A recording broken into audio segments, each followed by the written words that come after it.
uncertainty and chaos rules the markets, the market mavericks make the smart moves. Welcome to the LOLC Securities Weekly Market Roundup. I'm Tarundu Amarasekara. And I am Megara Vijayamana. Welcome to the sound of profitability.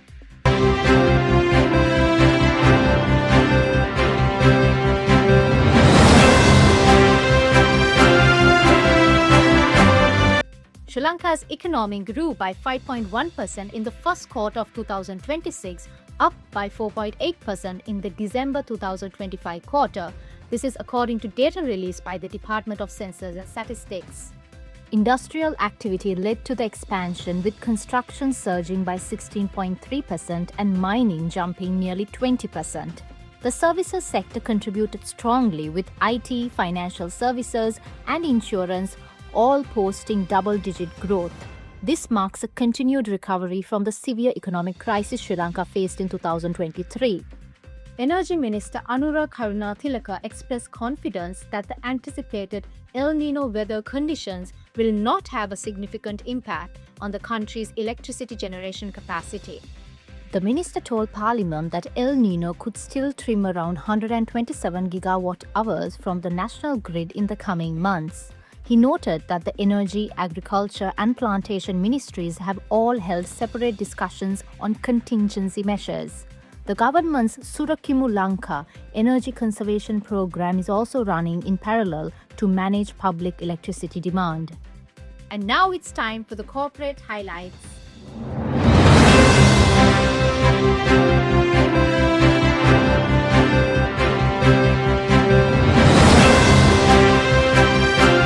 Oil prices have fallen and shares risen after the US and Iran have agreed on a framework deal to end the war, while US President Donald Trump stated that this would pave the way for the reopening of the key Strait of Hormuz shipping route. Wall Street's S&P 500 posted its biggest single-day gain since April, with the Nasdaq jumping by 2.5% and the Dow gaining by 1.9%. The rally extended into Asian markets, with Japan, South Korea, Taiwan, Hong Kong, and Australia all recording gains. Experts caution that despite the deal, it could take many months for global energy flows to fully normalize due to logistical challenges in the Gulf. Talking about spicing things up, Sri Lanka aims to increase the annual export revenue from cinnamon up to $300 million as the global demand for the spice rises. Sri Lanka currently produces around 80% of the world's true cinnamon, generating approximately $260 million in annual export revenue from the sector. Productivity gains are also on the table. Yields per acre could potentially jump from 250 kilograms to 400 kilograms through improved cultivation practices. Key challenges include competition from cheaper cassia cinnamon, reliance on low-value markets, and weak international branding. Officials are pushing to expand into new markets, promote value-added products, and improve returns to local growers to drive future growth. And here is Tarindu with the ESG update.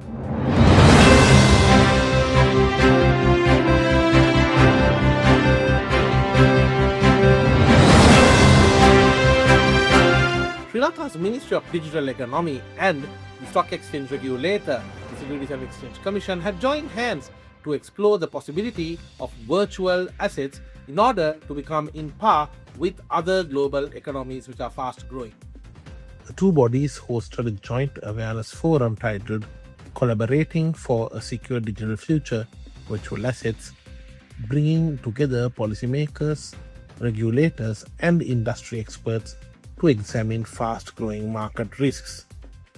A regulatory assessment found that Sri Lanka's virtual asset ecosystem remains at an early stage with no formal registration, licensing, or enforceable anti-money laundering obligations currently in place for crypto service providers. Key areas under review include registration, know your customer checks, anti-money laundering duties, and reporting standards, with a phased regulatory roadmap planned for 2026 and 2027. The two bodies will assess local virtual asset activity and develop a framework aligned with international standards, though no specific timeline has yet been announced for a formal rollout.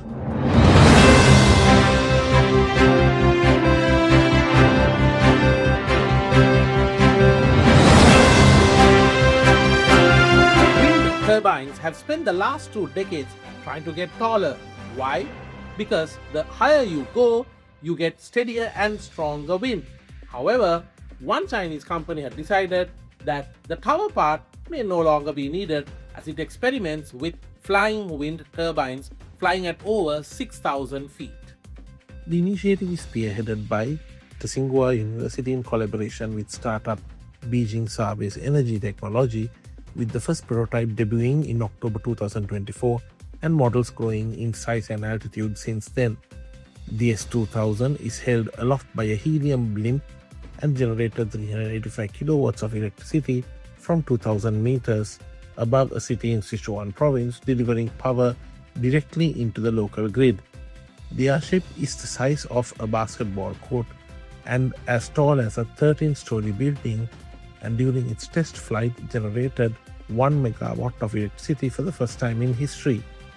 Challenges remain, including aviation airspace conflicts and maintenance difficulties, as the craft must return to the ground for every repair.